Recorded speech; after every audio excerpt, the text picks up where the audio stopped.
Ze maitena, ikusi ez du Black Mirror? Black Mirror. Bai, hasi naiz ikusten eta ez dut bukatu serie guztia, baina bai. Egia esan, badago kapitulo bat, konkretuki, sare sozialantzeko zeozerrena, preokupatu nagoela, desente. Zuerrelako gauzak egiten bizizea, así que... Bai, baina, gure esto baita ere da, azkenean, aplikazio bat ez zertan izan barrik, sare soziala, danak ez dira hor, sare sozialak, argazkiak, baina niri mundu horrek, Facebook eta horietan konpartitzen dana, eta ze behar dagoen batzuen gandikan dena konpartitzea, ez? Sagardo batuk hartzen nago, edo ez dakize, hartu sagardoa lasai, ez dezut dana, ez? Niri bai hori asko txokatzen nago, ez? Jendeak behar du denbora oro esan dagola sozialki, relazionatzen, eta nintzen zait pixka bat. Bai, ni alde batetik badaukatolako kezka bat, pribatutasuna nola galtzen den, eta gaina opzeni oparitzen dizkiogun datuak nola erabiltzen dut. Beste alde batetik da, soziologikoki edo beste betaurreko hori jarriko banitu, ez? Gizartean gertatzen diren gauza direla eta horrela gertatzen ari dela, orduan zerbait aldatzen ari dela eta gu ere horren jabe izan barra dela. Niretzako garantzua behintzat, gero, erabakiak hartuko dituzu nahi dituzunak, baina jakitea ze eragin duten zure erabakiek garantzioa iruditzen zait. Eta nik uste esfortzu gehiegi ez dela egiten, bereziki tresna horiek sortzen dituztenen artean, ez? Nik badauka Facebooka, Nik ez dakat Facebooka, komentatu dizut, baina nik badaukat, bai. Ez, nik Facebooka adibidez erabaki nuen, gaina ustea, zen ikusi nuen nola daiteko kontrol egitura gehiagizkoa zela, baina Twitter badaukat, baina erabaki hori nolabait kontzienteki erabiltzaile batek soilik multinazional baten aurka hartu dezaken erabaki soil badiotzen, ez gaude egoera berdinean, eta behaiek hortaz ere benefiziatzen dira, zergatik erabiltzen ditugu Googleen tresnak, zen, zuri ez zaizu importa, baina eske gero beraien datuen emaitza agregatua denek bilduta, kriston indarra daukat eta kriston interesa daukate behaientzako, eta berdin beste guztia. Hori, azken finean da baita ere zuk ze komodidade edo ze errestasun ematen izan teknologia horrek, azkenean zu Googleri informazioaren truke, zure kokalekua edo zure... Nik ez dakit jendeak oso argi daukan hori. Baina, esan daitez, igual pixkat kontrolatzen, zuk badakizu zer ematen duzu, baina kanbioan zen bateizu, badakizu autobusak, noiz etorriko zaizun, bakarrik esateizu, seguraldi egingo duen, zu jakin behar duzu, konpentsatzen dizun informazio hori ematea, beste berak ematen dizun informazioaren. Eta gero badago beste ez da bai bat, ez? Ni plano publiko eta pribatua bereiz izan ditugu historian zehar. Baina orain nolabait hori lausotu da, eta badago parte bat publikoa dena lehen pribatua zena. Gainera orain, zuk laneko elkarrizketa badaukazunen edo, baina oso habituala da elkarrizketa egingo dizunak zure Facebookeko perfila ikustea. Baina aldi berea, eta hori estatu batuetan orain hasi dira, incluso eskatzen rekerimentu bezala, ez? Baina aldi berean gero eta ohikoagoa izango da edukitzea inkluso momentu batean ez badugu nolabait sozialki onartzen, egon daitezke pribatusuna garrantzitsua dela eta egon daitekeela hori zabaldu nahi ez duen jendea ere, zen orokorrena da jendeak zabaltzea. Zabaltzen ez duen jendea ere arazo bihurtuko da, ulertzen diatu zen. Ez eukitzea zu perfil bat Facebooken, egingo zaitu nolabaiteko eginalko lizuke, nolabaiteko ezagutzen dut jendea, WhatsAppa etzeukana, orduan ze pasatzen zen, kuadrillan egiten zian planeraz, etzan. Eta orduan beti deitu bertzion bati, gaur gehatu zate edo, orduan hori gazpetezuna, ez? Presio sozial hori, presio sozial hori bultzatzen zaitu ja, baitare, ez?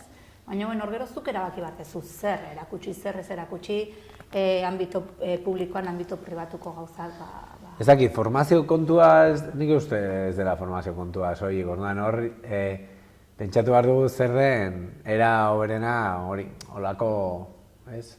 Sozializazio era horiek eran sanoago batean egiteko, eta hor berriro software librea dago, eta badaude badaude alternatiba, badago adibidez WhatsAppen ondoan Telegram, seguro, bueno, software librea da, egin batean badaude software librea dago. Baina, bueno, gero egia da, presio sozialeri hori dagoela eta fenomeno sozial hori baita ere Black Mirrorekin hasi da, ez? Bai, aiziaren inguruan, orain jende asko dauka kalidadezko serie hori bihurtu dira, lehen pelikulak zirena, ez? Baina liberean, interneten kontsumitzen dugun kanal garrantzionetako bat YouTube bera da. Eta YouTubeen batzutan kalidadeak gutxien inporta duena da, ez? Nola aldatu diren gure kontsumo ohiturak eta YouTuberren fenomena naiz eta egia esan, asustatutako fenomeno bat ere izan den, baina errealitatea da, jende asko jarraitzen ditu YouTuberrak eta hor daude, eta euskaraz baten bat badago, badaude lehengunean probatxoa izeneko erabiltzaileak, bakoitza bira dezala zein den, egin zuen olako referentzia sorta bat bere lehenengo bideoan, bigarren, aurreko azeroa da, hau lehenengoa, egin zuen euskaraz YouTuberren zerrenda moduko bat, eta dago, baina konsuma nola aldatu zaigu denbora gutxian, ez? Baina gizarte aldatzen dalako baita ere, ez? Azkenean lehen hori gauzak etzian egongo orain badaude eta bera bat txertatuta ditugu, orain tokatzen zaiguna da, hau dana txertatzea gure, baina karo, jakin behar duguna da nola txertatu era egoki batean. Bueno, ze Kristo, hau ere YouTubeko kanal bat ere izan alda. Egia. Hortxe agertuko da, behintzat horra agertuko da. Hori da. Beste nun baiten publiken. Eta hori ongi dago, ez? Gure hor gaude, euskera hor dago, eta bueno, modu egoki batean egiten da bitartean, baleno komentatu duguna.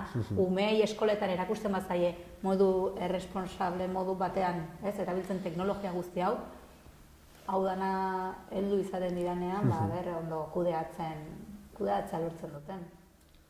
Umeak aipatu dituzu, eta nahi umeak etorkizuna etortzea burua. Bueno, etorkizuna deno gara, gu ere bagara. Baina umeak gehiago sufrituko dute edo bizituko dute hori. Orduan, nola irudikatzen duzu betik aurrera gertaldera. Osea, teknologien inguruan, baina baita ere gizartearen joerak, guri pila gustatzen dugu. Eta horretan, zientzia fikzioa niretzako adibidez garrantzi berezia dauka, horregatik askotan egiten dugu horrelako referentzia, badago autore bat konkretua, badira beste asko. Ursula K. Le Guin ditzen dara, eta berak egiten ditu, erabiltzen ditu kanpoko planetak eta munduak eta arrazak kontatzeko benetan egunero gertatzen dizkigun historioa, jendartean bizi dituen aldaketak eta oso potentea. Gero badaude gehiago, Txina Miebil, badaude referentzia pilo bat, Txina Miebil hau marxista da eta orduan nahi alde horretatik interesatzen zait. Baina, askotan, sensazio zure antzeko Black Mirroren sensazio hori badaukat, da distopia batera goazela, baina beste askotan, ere, etorkizuna nola eraiki egiten den, etorkizuna eraikitzeko gero eta tresna gehiago ditugula ere etortzen zai burura. Eta orduan ez dakit nola ikusten zuzuk, hola etorkizuna. Beldur apur bat bai ematen da, egia esan gero ere Black Mirror adibidez kapitulo batzuk zer pentsarazi ematen dizute eta baina zuk esan dezuna guk eraiki behar dugu eta guk ikusi beharko dugu nondik jutea nahi dugun, ez? Aunque sea gure inguruan, gero azken ezin dugu kontrolatu, ez? Munduan nondi dijoan eta edana. Eta hori dijoa pixka bat, Amazonen fenomenoa iritsiko da momentu bat, niztakit, herritako dendak eta hori dana, asko kontrolatu behar den gauza bada. Egia da, kriston komodia ematen zu teknologiak, baina freno pixka bat ez dago gaizki. Bai, kezka berdinarekin, zuk Amazonekin daukazuna, niri etortzen zait Airbnb-rekin edo Airbnb etxea partekatzeko hori eta aurrekoan Katalunian ja arazoa handia da, bereziki Bartzelonan, eta hortik orain sustatuna agertu zen nola Airbnb-ko alkilerrek, hor dauden etxek, alkilerraren prezioan nola igo zuten Donostian, Donosti batean, ez nekien posible zela gehiago igotzea ezer, prezioa, Donostian, bai, posible da. Eta denbora gutxian, honeko 17 igo dira prezioak, horrek zesan nahi du, hor jundatorrian dabiltzan, baina izan daitezke gabiltzan zen, ni kanpora juten nahi zenan ere, Airbnb noizbait egon izan naiz, eta karo, ze suposatzen du horrek, bizilagun gabeko zonalde bat, ez bakarrik dendak, zen Amazonek eta horrelako egitura jango alituzte, baizik eta baita ere, bizilagunak, ezingo duzu agurtu edo beti izango da ezberdina horra dijoan pertsona, orduan,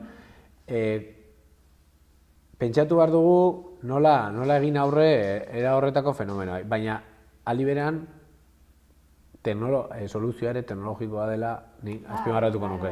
Zen, ez da, zen batzuk pentsatzen dute, orduan debekatzen ditugu eta puntu, hori egoten jarraituko du eta teknologiak albidetzen duenean, baina soluzio kooperatiboak, komunitarioak eraiki daitezke eta teknologiak horretarako oso baliagarria dira. Azkenean gauza pixkat ozten ari dela, baina zuk esatezuna, saretze horrekin lortzen badugu elkar komunikazio hori teknologiaren bitartez, batzutan da ozten du baino baita ere, gerturatzen gaitu edo ekilibrio baten bizi edo ez da niri egia esan pixka bat. Reparo pixka bat bai ematen hau zertara jo naiteken hau dana. Baina, zuk ume bat daukazu. Nik ume bat daukat, igual hortik dator dana, bai.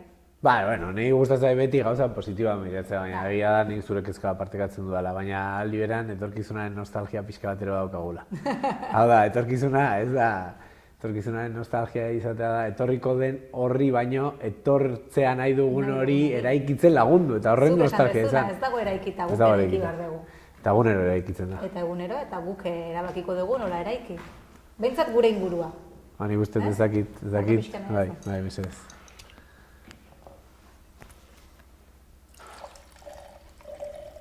Ia botella guzea bukatu dugu. Bai. Bueno, topa. Txin-txin.